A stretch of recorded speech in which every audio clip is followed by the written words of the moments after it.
Finlandia-taloon tuli haasteen perässä. Tämä on ainutlaatuinen tilaisuus ja mahdollisuus samalla tehdä jotain pysyvää ja tässä maassa myös ainutkertaista ja ainutlaatuista.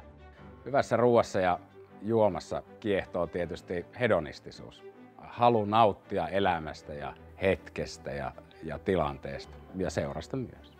Mulla on kokemusta muun muassa Barcelonasta, jossa työskentelin melkein 6 vuotta erilaisten konseptien parissa. Michelin-ravintola 2 tähdellä oli yksi niistä.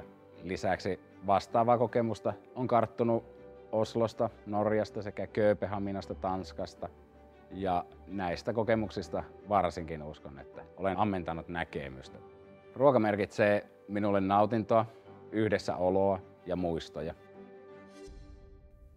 Mun visiona ja tavoitteena on tehdä Finlandia-talosta paras työpaikka kaikille, sekä mun tiimille että muille tiimeille meidän ympärillä, kaikille osastoille. Ja näin mä uskon, että syntyy paras lopputulos. Meillä aidosti tuotteistus ja menut seuraa kausivaihteluita. Vaihdamme niitä useamman kerran vuodessa, jotta voimme aidosti tarjota kausituotteita. Suomalaisten tuotteiden käyttäminen sekä lähituottajien että lähiseudun PK-yrittäjien kanssa yhdessä toimiminen on vastuullista toimintaa. Tiimini toteuttaa intohimolla juuri sopivanlaiset tarjoulut sinun tilaisuuteen.